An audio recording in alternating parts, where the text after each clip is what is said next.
Maximum মেয়েরাই মহিলারাই কোরআন কারীম সহিষ্ণুভাবে পড়তে পারে না। বিশেষ করে যখন বিয়ের ক্ষেত্রে যখন কোন ছেলে পক্ষে যখন মেয়ে পক্ষকে দেখতে যায় তখন জিজ্ঞাসা করা হয় যে মা তুমি কি কোরআন কারীম তেলাওয়াত করতে পারো, তুমি কি কোরআন কারীম পড়তে পারো? সে মেয়ে উত্তর বলে হ্যাঁ আমি করতে পারি। যখন বলে যে একটু তেলাওয়াত করে শোনাও, একটু কোরআন কারীম থেকে পড়ে শোনাও, তখনই দেখবেন সূরা ফাতিহা আর নয় সূরা ইখলাস। যখন ওই মহিলাকে ওই মেয়েকে যখনই ছেলে পক্ষ মেয়ে পক্ষের মেয়েকে যখনই জিজ্ঞেস করবে যে মা তুমি কি কোরআন কারীম পড়তে পারো, 5 ওয়াক্ত নামাজ পড়তে পারো, তখনই বলবে হ্যাঁ জি অবশ্যই পারি। তখন যখন বলবে যে তুমি কোরআন কারীম থেকে একটু তেলাওয়াত করে শোনাও দেখি, তখন ঘুরে ঘুরে ওই হয় সূরা ফাতিহা আলহামদুলিল্লাহি রাব্বিল আলামিন আর না হয় সূরা ইখলাস কুল হুয়াল্লাহু আহাদ। বলুন ঠিক কিনা? কারণ কোরআন কারীম তার তেলাওয়াত করতে শিখিনি বা প্রতিষ্ঠানে যায়নি, এজন্যই শিখতে পারে না। সূরা ফাতিহা আর সূরা নাস সূরা ইখলাস এগুলোই টুকটাক জানে, এগুলোই বলে। এজন্যই মহিলাদেরকে সুযোগ সুবিধা করার জন্য একটি মহিলা মাদ্রাসা প্রতিষ্ঠিত করা হয়েছে বিভিন্ন জায়গায় জায়গায়। এজন্য আমাদের প্রত্যেককে শুকরিয়া আদায় করা দরকার এবং প্রত্যেকের মা বাবার কর্তব্য যে ছেলে মেয়েদেরকে কওমি মাদ্রাসায় ভর্তি করে দেওয়া দরকার। বলুন ঠিক কিনা? কওমি মাদ্রাসাতে কোরআন হাদিস শিক্ষা দেওয়া হয়, কোরআনের জ্ঞান শিক্ষা দেওয়া হয়। এজন্যই বাবার কর্তব্য যে প্রত্যেক বাবার কর্তব্য একটি করে ছেলে অথবা মেয়েকে কওমি মাদ্রাসায় ভর্তি করে দেওয়া দরকার। কওমি মাদ্রাসায় পাঠিয়ে দেন। মা বাবার কর্তব্য হচ্ছে একটি ছেলে অথবা একটি মেয়েকে কওমি মাদ্রাসায় ভর্তি করে দেন। মা গো তোমার একটি ছেলে মাদ্রাসাতে দিও, মা গো তোমার একটি ছেলে মাদ্রাসাতে দিও, এই পৃথিবীর বুকে তুমি জান্নাত কিনে নিও, এই পৃথিবীর বুকে তুমি জান্নাত কিনে নিও। ঠিক না? মা গো তোমার একটি ছেলে মাদ্রাসাতে দিও, মা গো তোমার একটি ছেলে মাদ্রাসাতে দিও, এই পৃথিবীর বুকে তুমি জান্নাত কিনে নিও। একটি হরফ পড়লে মাগো 10টি নেকি হয়, পিতা মাতার আমল নামায় অর্ধেক জমা হয়। ঠিক না? একটি হরফ পড়লে মাগো 10টি নেকি হয়, পিতা মাতার আমল নামায় অর্ধেক জমা হয়। এমন সুযোগ নেই কোনো আর, এমন সুযোগ নেই কোনো আর খুঁজে দেখে নিও, এমন সুযোগ নেই কোনো আর খুঁজে নিয়ে দেখো। মা গো তোমার একটি ছেলে মাদ্রাসাতে দিও, মা গো তোমার একটি ছেলে মাদ্রাসাতে দিও, এই পৃথিবীর বুকে তুমি জান্নাত কিনে নিও, এই পৃথিবীর বুকে তুমি জান্নাত কিনে নিও। কথা বলেন ঠিক কিনা? এরা মুসলমান যুবক, এরা আল্লাহর গোলাম। ও সন্তানের বাবা, ও সন্তানের মা, একটি সন্তানকে কওমি মাদ্রাসায় ভর্তি করিয়া দাও। তোমার 2টি সন্তান আছে, 3টি সন্তান, তার মধ্যে থেকে একটি সন্তানকে কওমি মাদ্রাসায় ভর্তি করিয়া দাও। কওমি মাদ্রাসা এমন একটি মাদ্রাসা, এই কওমি মাদ্রাসাতে ইলমে দ্বীন শিক্ষা করা হয়। এরা গোলাম।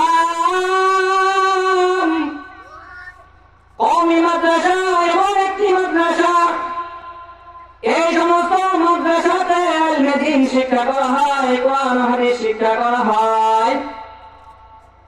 এই সমস্ত মাদ্রাসাতে কোরআনের শিক্ষায় শিক্ষিত করা হয়। আল্লাহ তাআলা বলেন, তালাবুল ইলমি ফরিদাতুন আলা কুল্লি মুসলিম, প্রত্যেক মুসলমানের জন্য হচ্ছে ইলমে দ্বীন শিক্ষা করা ফরজ। এই আল্লাহর গোলাম, আমাদের প্রত্যেকে ইলমে দ্বীন শিক্ষা করা ফরজ, আমাদের প্রত্যেকে উপর ইলমে দ্বীন শিক্ষা করা ফরজ। ইলমে দ্বীন শিক্ষা করার জন্য এই সমস্ত কওমি মাদ্রাসাগুলোকে প্রতিষ্ঠিত করা হয়েছে। ও সন্তানের মা, ও সন্তানের বাবা, তোমার সন্তানকে স্কুলে শিক্ষায় শিক্ষিত করতেছ, কোনো বাধা নাই, নিষেধ নাই। তোমার ছেলে তোমার মেয়েকে বাংলা শিক্ষায় শিক্ষিত করতেছ, ইংরেজি শিক্ষায় শিক্ষিত করতেছ, কোনো বাধা নাই, কোনো নিষেধ নাই। তবে সর্বপ্রথম তোমার উচিত হলো তোমার সন্তানকে কোরআনের শিক্ষায় শিক্ষিত করতে হবে। ও নবীর গোলাম, এ নবীর আশিকের দল, সন্তানকে তুমি মাদ্রাসায় পাঠিয়ে দাও। এই সমস্ত মাদ্রাসায় কোরআনের শিক্ষায় শিক্ষিত করা হয়। তোমার সন্তান বড় অফিসার, তোমার সন্তান বাংলায় শিক্ষায় শিক্ষিত, তোমার সন্তান ইংরেজি শিক্ষায় শিক্ষিত, অথচ তোমার সন্তানের মধ্যে কোরআনের জ্ঞান নাই। তোমার সন্তান যতই বড় শিক্ষায় শিক্ষিত হোক না কেন, তোমার সন্তানের মধ্যে যদি ইলমে দ্বীন না থাকে, কোরআনের শিক্ষা না থাকে, তাহলে তোমার সন্তান সবচেয়ে বড় মূর্খ। এই জন্য আমাদের প্রত্যেকের কর্তব্য, যাদের সন্তান আছে তাদের সন্তানদেরকে এই সমস্ত কওমি মাদ্রাসায় ভর্তি করিয়া দেন।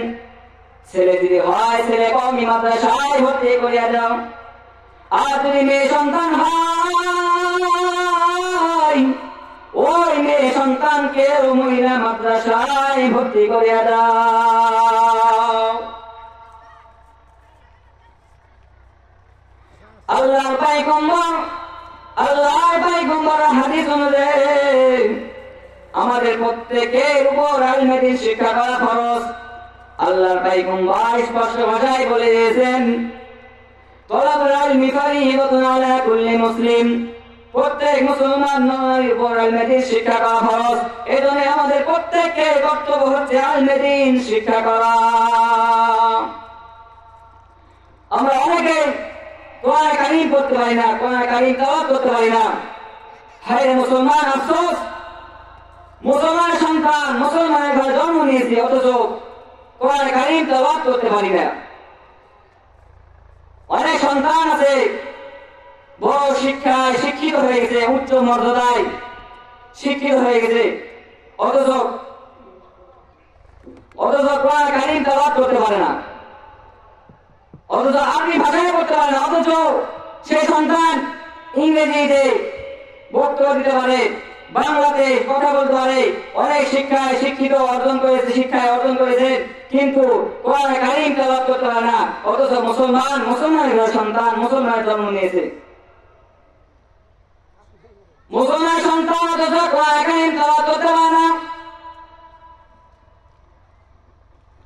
যে কোরআনের মধ্যে কোনো সন্দেহ নাই এমন একটি কিতাব,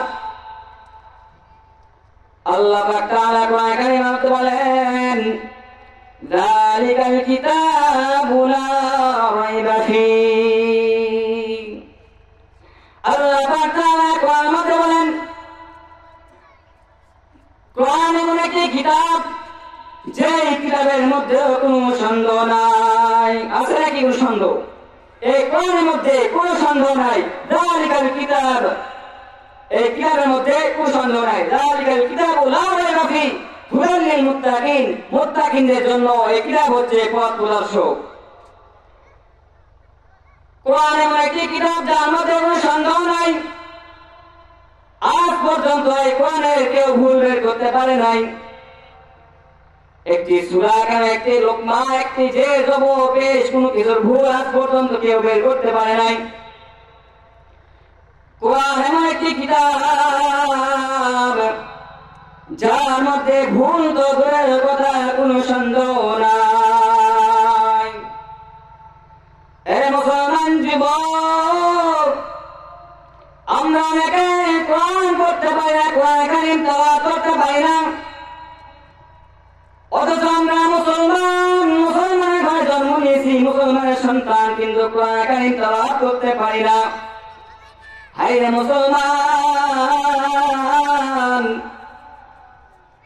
আমরা মুসলমান অথচ কোরআন কারীম তেলাওয়াত করতে পারি না, কোরআন পড়তে পারি না। যে কোরআনের ভাষা হচ্ছে আরবি, আরবি ভাষা আমরা পড়তে পারি না। দুনিয়াটা পাগল হয়ে যায়, দুনিয়ার পিছনে ছুটি, অথচ কোরআন কারীম শিক্ষা করা যে আমাদের উপর ফরজ, এটা আমরা কেউ স্মরণ করি না, দুনিয়ার পিছনে ঘুরি। ইংরেজি শিক্ষায় শিক্ষিত হই, বাংলা শিক্ষায় শিক্ষিত হই, আরো বিভিন্ন শিক্ষায় শিক্ষিত হয়, অথচ কোরআন হচ্ছে আরবি ভাষা, এই আরবি ভাষায় আমরা শিক্ষায় শিক্ষিত হই না। অথচ আমাদের প্রত্যেকে কর্তব্য হচ্ছে কোরআন কারীম শিক্ষা করা, কারণ মৃত্যুর পর থেকে প্রত্যেকটা ভাষাই হবে আরবি। কোরআনের ভাষা আরবি, মৃত্যুর পর যারা মৃত্যুবরণ করবো তখন আমাদের ভাষা হবে আরবি, কবরের ভাষা আরবি, হাসরের ভাষা হবে আরবি, জান্নাতের ভাষা হবে আরবি, প্রত্যেকটা জায়গায় হবে আরবি ভাষা। আমরা এই আরবি ভাষা করতে পারি না, কোরআন কারীম তেলাওয়াত করতে পারি না। এই সমস্ত কোরআন কারীম শিক্ষা করার জন্য, হাদিস শিক্ষা করার জন্য, কোরআন শিক্ষা করার জন্য এই সমস্ত কওমি মাদ্রাসাগুলো প্রতিষ্ঠিত করা হয়েছে। অথচ আমরা সন্তান কোরআন কারীম তেলাওয়াত করতে পারি না, মাদ্রাসায় পড়তে পারি না, মাদ্রাসায় পড়তে চাই না। আহা, মুসলমান শুধু গুনাহের পিছনে পিছনে দৌড়ায়, কোথায় গেলে আরাম পাওয়া যায়, শান্তি পাওয়া যায়, কারণ গুনাহের মধ্যে একটা শান্তি পাওয়া যায়, এই জন্য আমরা গুনাহের পিছনে পিছনে দৌড়াই। আহা, গুনাহ করতে শান্তি, কিন্তু পরকালে আযাব ভোগ করতে হবে। এই জন্য আমরা মুসলমান যুবক, মুসলমান ভাই আমার, এখনো সময় আছে, তোমরা কইনো আল্লাহর দরবারে ফিরে আসবো। কোরআন কারীম তেলাওয়াত করতে শিখতে হবে। যারা আমরা শিখতে জানি না, যারা আমরা শিখি না, তারা শিখার চেষ্টা করবো, কোরআন কারীম শেখার চেষ্টা করবো, কারণ শিক্ষার কোনো বয়স নাই। অনেক জায়গা আছে, অনেক প্রতিষ্ঠিত জায়গা প্রতিষ্ঠান আছে, অনেক জায়গা আছে, যে জায়গাগুলোতে কোরআন কারীম শিক্ষা করার বিভিন্ন প্রকার ব্যবস্থা রয়েছে।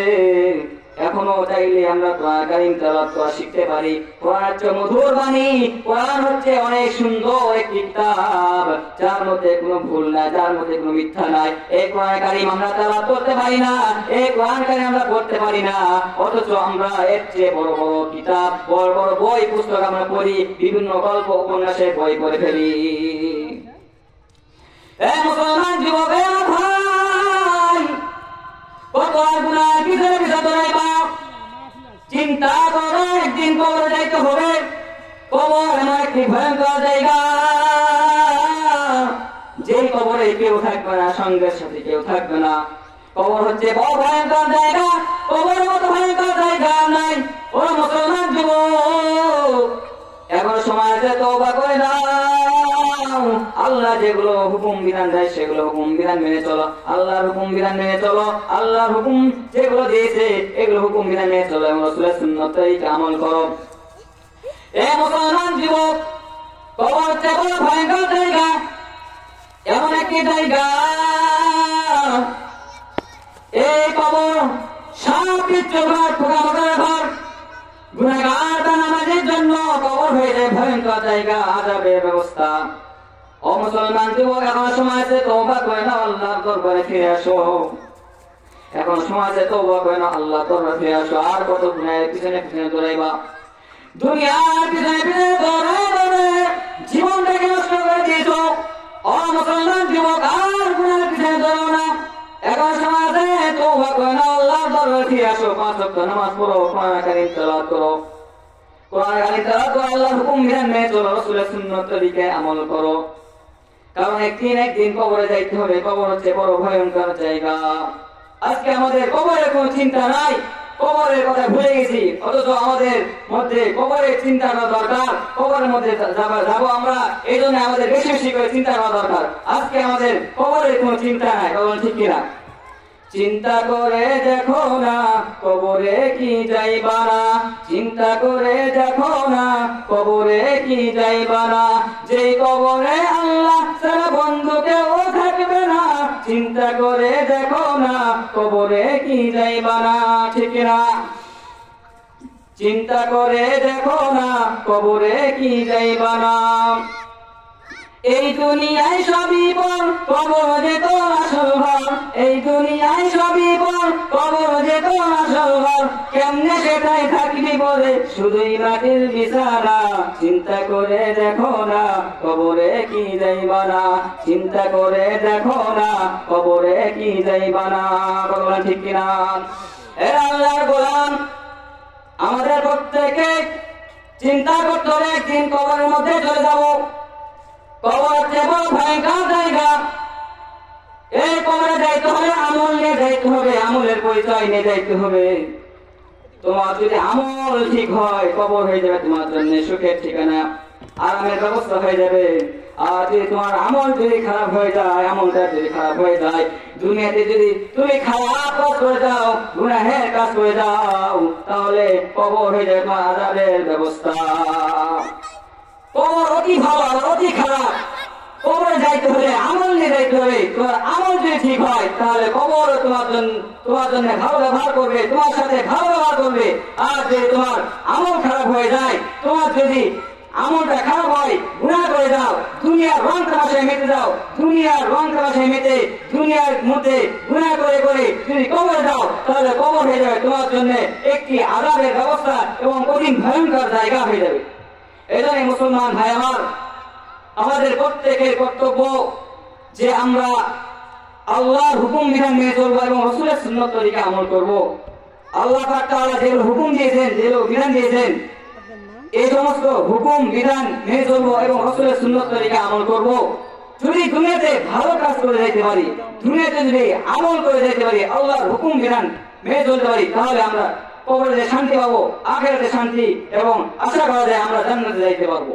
এজন্য আমাদের প্রত্যেকেই কর্তব্য, আমাদের প্রত্যেকেই উচিত আল্লাহর হুকুম বিধান মেনে চলা এবং রাসূলের সুন্নাত তরিকায় আমল করা। এজন্য আমরা আল্লাহ পাক তাআলা যে হুকুম দিয়েছেন, যেগুলো বিধান দিয়েছেন, এগুলো আমরা প্রত্যেকেই মেনে চলবো। আলহামদুলিল্লাহ, আলহামদুলিল্লাহ ওয়া কাফা ওয়া সালামুন আলা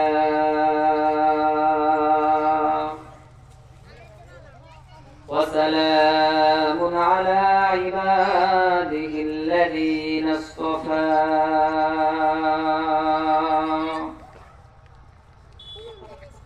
عما بعد فأعوذ بالله من الشيطان الرجيم.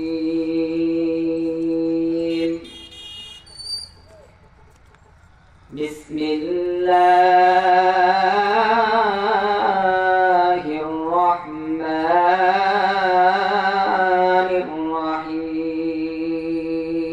الرحيم. ذلك الكتاب لا ريب فيه هدى للمتقين. وقال النبي صلى الله عليه الصلاة والسلام: طلب العلم فريضة على كل مسلم، أو كما قال عليه الصلاة والسلام. صدق الله مولانا العظيم، وصدق رسوله النبي الأمي الكريم، ونحن على ذلك من الشاهدين والشاكرين والذاكرين، والحمد لله رب العالمين. সকলে দরুদ শরীফ পড়ি। আল্লাহুম্মা সাল্লি আলা মুহাম্মাদ ওয়া আলা আলি মুহাম্মাদ কামা সাল্লাইতা আলা ইব্রাহিম ওয়া আলা আলি ইব্রাহিম ইন্নাকা হামিদুম মাজিদ। اللهم بارك على محمد وعلى آل محمد كما باركت على إبراهيم وعلى آل إبراهيم إنك حميد مجيد।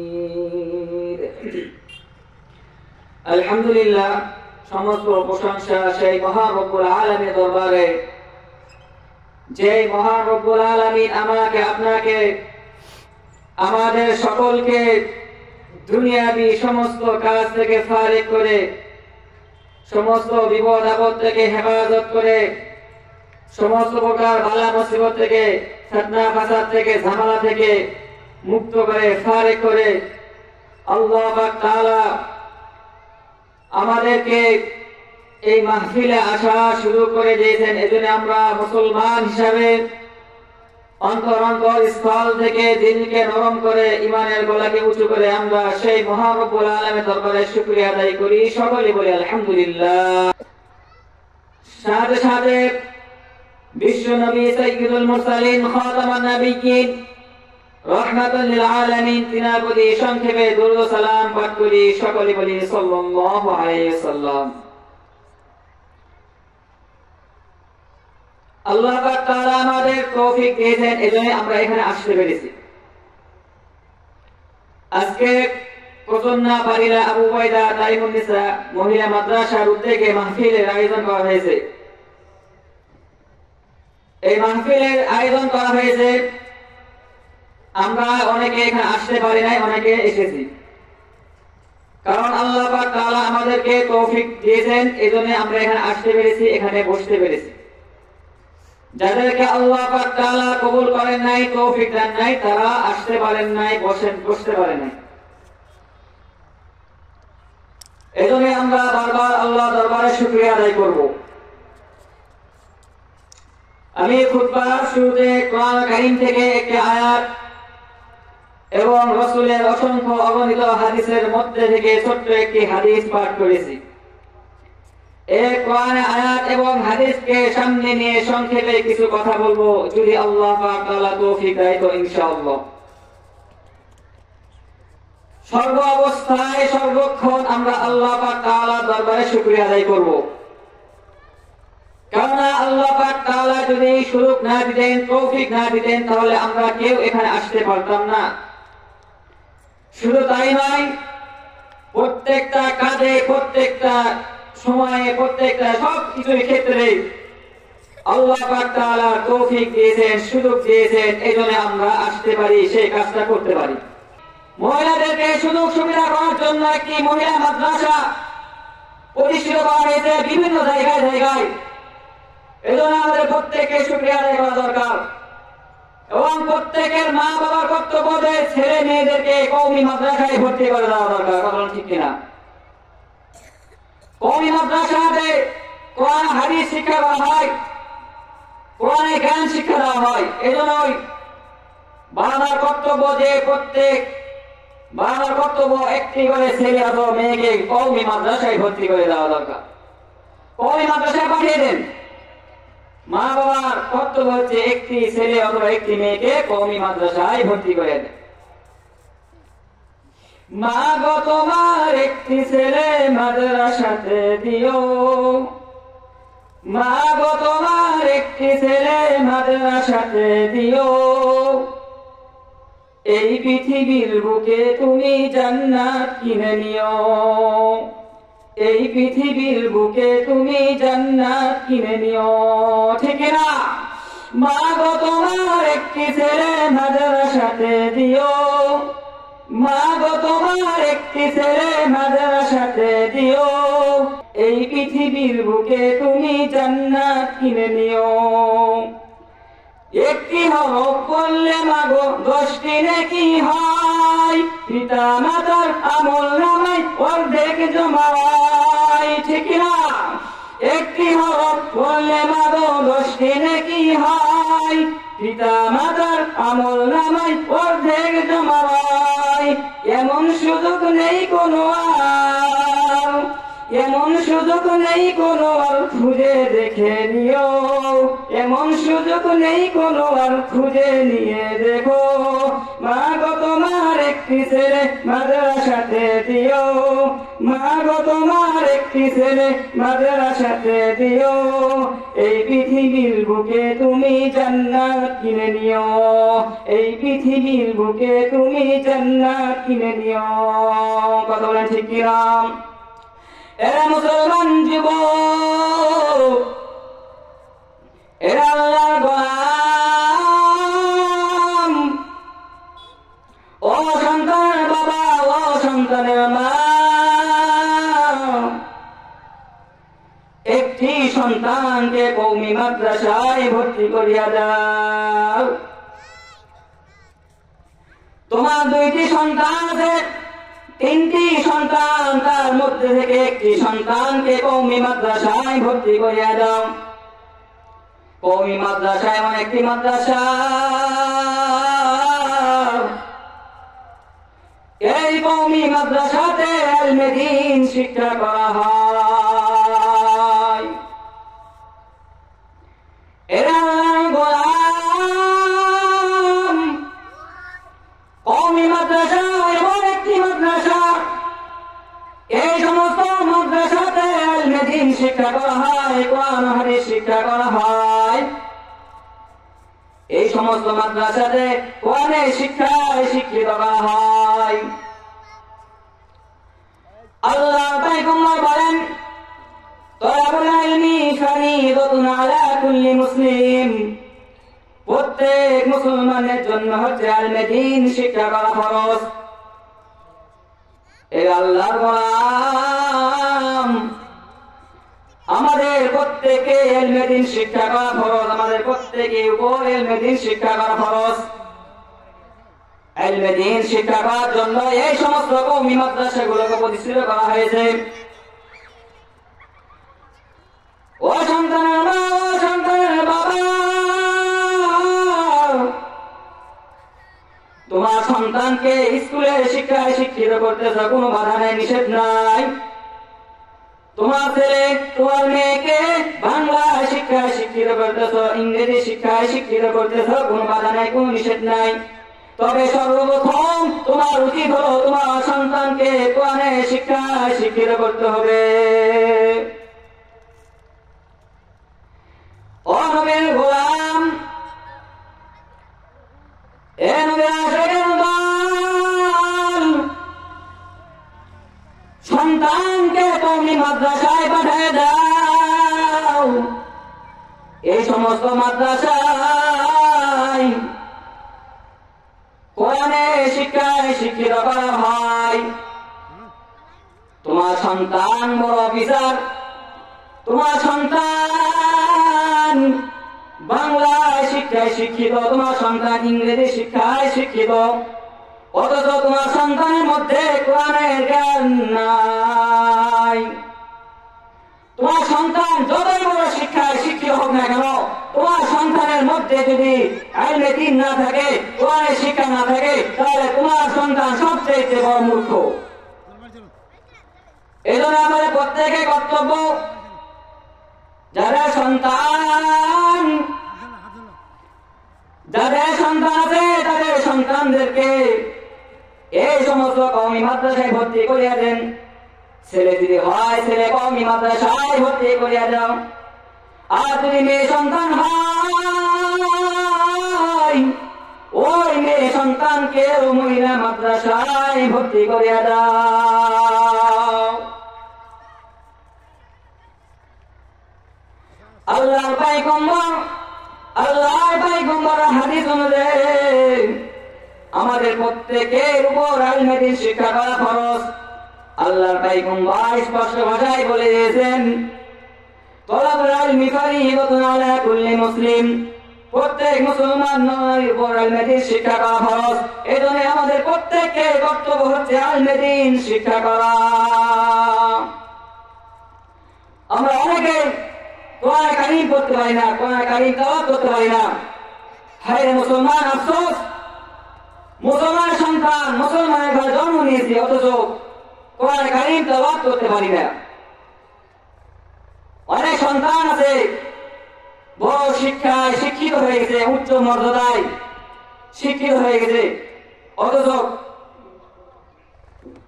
কোরআন কারীম তেলাওয়াত করতে পারে না, অথচ আরবি ভাষায় করতে পারে না, অথচ সেই সন্তান ইংরেজিতে বক্তব্য দিতে পারে, বাংলাতে কথা বলতে পারে, অনেক শিক্ষায় শিক্ষিত অর্জন করেছে, শিক্ষায় অর্জন করেছে, কিন্তু কোরআন কারীম তেলাওয়াত করতে পারে না, অথচ মুসলমানের সন্তান মুসলমানের জন্ম নিয়েছে। মুসলমান সন্তান অথচ কোরআন কারীম তেলাওয়াত করতে পারে না। যে কোরআনের মধ্যে কোনো সন্দেহ নাই এমন একটি কিতাব, আল্লাহ পাক তাআলা কোরআন কারীমের মধ্যে বলেন, যালিকাল কিতাবু লা রাইবা ফীহ। আল্লাহ পাক তাআলা কোরআনের মধ্যে বলেন, কোরআন এমন একটি কিতাব যে কিতাবের মধ্যে কোনো সন্দেহ নাই। আছে নাকি কোনো সন্দেহ? এই কোরআনের মধ্যে কোনো সন্দেহ নাই। যালিকাল কিতাব, এই কিতাবের মধ্যে কোনো সন্দেহ নাই। যালিকাল কিতাবু লা রাইবা ফীহ হুদাল লিল মুত্তাকিন, মুত্তাকিনদের জন্য এই কিতাব হচ্ছে পথ প্রদর্শক। কোরআন এমন একটি কিতাব যার মধ্যে কোনো সন্দেহ নাই। আজ পর্যন্ত এই কোরআনের কেউ ভুল বের করতে পারে নাই। একটি সূরা কেন, একটি লোকমা, একটি যে জব পেশ, কোনো কিছুর ভুল আজ পর্যন্ত কেউ বের করতে পারে নাই। কোরআন এমন একটি কিতাব যার মধ্যে ভুল তো দূরের কথা, কোনো সন্দেহ নাই। এ মুসলমান যুবক, আমরা অনেকে কোরআন পড়তে পারি না, কোরআন কারীম তেলাওয়াত করতে পারি না, অথচ আমরা মুসলমানের ঘরে জন্ম নিয়েছি, মুসলমানের সন্তান, কিন্তু কোরআন কারীম তেলাওয়াত করতে পারি না। হায় রে মুসলমান, আমরা মুসলমান অথচ কোরআন কারীম তেলাওয়াত করতে পারি না, কোরআন পড়তে পারি না। যে কোরআনের ভাষা হচ্ছে আরবি, আরবি ভাষা আমরা পড়তে পারি না। দুনিয়াটা পাগল হয়ে যায়, দুনিয়ার পিছনে ছুটি, অথচ কোরআন কারীম শিক্ষা করা যে আমাদের উপর ফরজ, এটা আমরা কেউ স্মরণ করি না, দুনিয়ার পিছনে ঘুরি। ইংরেজি শিক্ষায় শিক্ষিত হই, বাংলা শিক্ষায় শিক্ষিত হই, আরো বিভিন্ন শিক্ষায় শিক্ষিত, অথচ কোরআন হচ্ছে আরবি ভাষা, এই আরবি ভাষায় আমরা শিক্ষায় শিক্ষিত হই না। অথচ আমাদের প্রত্যেকে কর্তব্য হচ্ছে কোরআন কারীম শিক্ষা করা। কারণ মৃত্যুর পর থেকে প্রত্যেকটা ভাষাই হবে আরবি, কোরআনের ভাষা আরবি। মৃত্যুর পর যারা মৃত্যুবরণ করবো তখন আমাদের ভাষা হবে আরবি, কবরের ভাষা আরবি, হাসরের ভাষা হবে আরবি, জান্নাতের ভাষা হবে আরবি, প্রত্যেকটা জায়গায় হবে আরবি ভাষা। আমরা এই আরবি ভাষা পড়তে পারি না, কোরআন কারীম তেলাওয়াত করতে পারি না। এই সমস্ত কোরআন কারীম শিক্ষা করার জন্য, হাদিস শিক্ষা করার জন্য, কোরআন শিক্ষা করার জন্য এই সমস্ত কওমি মাদ্রাসাগুলো প্রতিষ্ঠিত করা হয়েছে। অথচ আমরা সন্তান কোরআন কারীম তেলাওয়াত করতে পারি না, মাদ্রাসায় পড়তে পারি না, মাদ্রাসায় পড়তে চাই না। আহা, মুসলমান শুধু গুনাহের পিছনে দৌড়ায়, কোথায় গেলে আরাম পাওয়া যায়, শান্তি পাওয়া যায়, কারণ গুনাহের মধ্যে একটা শান্তি পাওয়া যায়, এই জন্য আমরা গুনাহের পিছনে দৌড়াই। আহা, গুনাহ করতে শান্তি, কিন্তু পরকালে আযাব ভোগ করতে হবে। এই জন্য আমরা মুসলমান যুবক, মুসলমান ভাই আমার, এখনো সময় আছে, তোমরা আল্লাহর দরবারে ফিরে আসবো। কোরআন কারীম তেলাওয়াত করতে শিখতে হবে। যারা আমরা শিখতে জানি না, যারা আমরা শিখি না, তারা শিখার চেষ্টা করবো, কোরআন কারীম শেখার চেষ্টা করবো, কারণ শিক্ষার কোন বয়স নাই। অনেক জায়গা আছে, অনেক প্রতিষ্ঠিত জায়গা প্রতিষ্ঠান আছে, অনেক জায়গা আছে, যে জায়গাগুলোতে প্রকার ব্যবস্থা রয়েছে।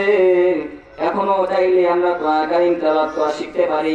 কোরআন হচ্ছে মধুর বাণী, কোরআন হচ্ছে অনেক সুন্দর একটি কিতাব, যার মধ্যে কোনো ভুল নাই, যার মধ্যে কোনো মিথ্যা নাই। এই কোরআন কারীম আমরা তেলাওয়াত করতে পারি না, এই কোরআন কারীম আমরা পড়তে পারি না, অথচ আমরা এর চেয়ে বড় বড় কিতাব, বড় বড় বই পুস্তক আমরা পড়ি, বিভিন্ন গল্প উপন্যাসের বই পড়ে ফেলি। মুসলমান যুবকেরা ভাই, কত আর গুনাহ পিছনে পিছনে দৌড়াইবা। চিন্তা করো, একদিন কবরে যাইতে হবে। কবর এমন একটি ভয়ঙ্কর জায়গা, যে কবরে কেউ থাকবে না, সঙ্গের সাথে কেউ থাকবে না। কবর হচ্ছে বড় ভয়ঙ্কর জায়গা, কবরের মতো ভয়ঙ্কর জায়গা নাই। ও মুসলমান যুবক, এখন সময় আছে তওবা করে দাও। আল্লাহ যেগুলো হুকুম বিধান দেয় সেগুলো হুকুম বিধান মেনে চলো। আল্লাহর হুকুম বিধান মেনে চলো। আল্লাহর হুকুম যেগুলো দিয়েছে এগুলো হুকুম বিধান মেনে চলো এবং রাসূলের সুন্নাত তরিকা আমল করো। এ মুসলমান যুবক, কবর হচ্ছে বড় ভয়ঙ্কর জায়গা, এমন একটি জায়গা, এই কবর সাপ বিচ্ছু ঘর, পোকামাকড়ের ঘর। গুনাহগার বা নামাজের জন্য কবর হয়ে যায় ভয়ঙ্কর জায়গা, আযাবের ব্যবস্থা। ও মুসলমান যুবক, এখন সময় আছে তওবা করে নাও, আল্লাহর দরবারে ফিরে আসো। এখন সময় আছে তওবা করে নাও, আল্লাহর দরবারে ফিরে আসো। আর কত গুনাহের পিছনে পিছনে দৌড়াইবা? দুনিয়ার পিছনে পিছনে দৌড়ায় দৌড়ে জীবনটাকে নষ্ট করে দিয়েছো। ও মুসলমান যুবক, আর গুনাহের পিছনে দৌড়াও না। এখন সময় আছে তওবা করে নাও, আল্লাহর দরবারে ফিরে আসো। 5 ওয়াক্ত নামাজ পড়ো, কোরআন কারীম তেলাওয়াত করো। কোরআন কারীম তেলাওয়াত করো, আল্লাহর হুকুম বিধান মেনে চলো, রাসূলের সুন্নাত তরিকায় আমল করো। কারণ একদিন কবরে যাইতে হবে। কবর হচ্ছে বড় ভয়ঙ্কর জায়গা। আজকে আমাদের কবরের কোনো চিন্তা নাই, কবরের কথা ভুলে গেছি, অথচ আমাদের মধ্যে কবরের চিন্তা করা দরকার। কবরের মধ্যে যাবো আমরা, এই জন্য আমাদের বেশি বেশি করে চিন্তা করা দরকার। আজকে আমাদের কবরের কোনো চিন্তা নাই, কবর ঠিক কিনা? চিন্তা করে দেখো না কবরে কি যাইবা না, চিন্তা করে দেখো না কবরে কি যাইবা না, যেই কবরে আল্লাহ ছাড়া বন্ধু কেউ থাকবে না। চিন্তা করে দেখো না কবরে কি যাইবা না, ঠিক না? চিন্তা করে দেখো না কবরে কি যাইবা না। এই দুনিয়ায় সবই পর, কবর যে তো আসল ঘর। এই দুনিয়ায় সবই পর, কবর যে তো আসল ঘর। কেমনে সেটাই থাকবি বলে শুধুই মাটির বিছানা। চিন্তা করে দেখো না কবরে কি যাইবা না, চিন্তা করে দেখো না কবরে কি যাইবা না। বলবেন ঠিক কিনা? এ আল্লাহর গোলাম, আমাদের প্রত্যেকে চিন্তা করতে হবে একদিন কবরের মধ্যে চলে যাব। কবর হচ্ছে বড় ভয়ঙ্কর জায়গা। এই কবরে যাইতে হলে আমল নিয়ে যাইতে হবে, আমলের পরিচয় নিয়ে যাইতে হবে। তোমার যদি আমল ঠিক হয়, কবর হয়ে যাবে তোমার জন্য সুখের ঠিকানা, আরামের ব্যবস্থা হয়ে যাবে। আর যদি তোমার আমল যদি খারাপ হয়ে যায়, আমলটা যদি খারাপ হয়ে যায়, দুনিয়াতে যদি তুমি খারাপ কাজ করে যাও, গুনাহের কাজ করে যাও, তাহলে কবর হয়ে যাবে তোমার আযাবের ব্যবস্থা। কবর অতি ভালো আর অতি খারাপ। কবরে যাইতে হলে আমল নিয়ে যাইতে হবে। তোমার আমল যদি ঠিক হয়, তাহলে কবর তোমার জন্য ভালো ব্যবহার করবে, তোমার সাথে ভালো ব্যবহার করবে। আর যদি তোমার আমল খারাপ হয়ে যায়, তোমার যদি আমলটা খারাপ হয়, গুনাহ করে যাও, দুনিয়ার রং তামাশায় মেতে যাও, দুনিয়ার রং তামাশায় মেতে দুনিয়ার মধ্যে গুনাহ করে করে যদি কবরে যাও, তাহলে কবর হয়ে যাবে তোমার জন্য একটি আযাবের ব্যবস্থা এবং কঠিন ভয়ঙ্কর জায়গা হয়ে যাবে। এজন্য মুসলমান ভাই আমার, আমাদের প্রত্যেকের কর্তব্য যে আমরা আল্লাহর হুকুম বিধান মেনে চলবো এবং রাসূলের সুন্নাত তরিকা আমল করব। আল্লাহ পাক তাআলা যেগুলো হুকুম দিয়েছেন, যেগুলো বিধান দিয়েছেন, এই সমস্ত হুকুম বিধান মেনে চলবো এবং রাসূলের সুন্নাত তরিকা আমল করব। যদি দুনিয়াতে ভালো কাজ করে যাইতে পারি, দুনিয়াতে যদি আমল করে যাইতে পারি, আল্লাহর হুকুম বিধান মেনে চলতে পারি, তাহলে আমরা কবরে শান্তি পাবো, আখিরাতে শান্তি, এবং আশা করা যায় আমরা জান্নাতে যাইতে পারবো। এজন্য আমাদের প্রত্যেকেই কর্তব্য, আমাদের প্রত্যেকেই উচিত আল্লাহর হুকুম বিধান মেনে চলা এবং রাসূলের সুন্নাত তরিকায় আমল করা। এজন্য আমরা আল্লাহ পাক তাআলা যে হুকুম দিয়েছেন, যেগুলো বিধান দিয়েছেন, এগুলো আমরা প্রত্যেকেই মেনে চলবো। এই বলে আমার সংক্ষিপ্ত আলোচনা এখানে শেষ করতেছি। ওয়া আখিরু দাওয়ানা আলহামদুলিল্লাহি রাব্বিল আলামিন।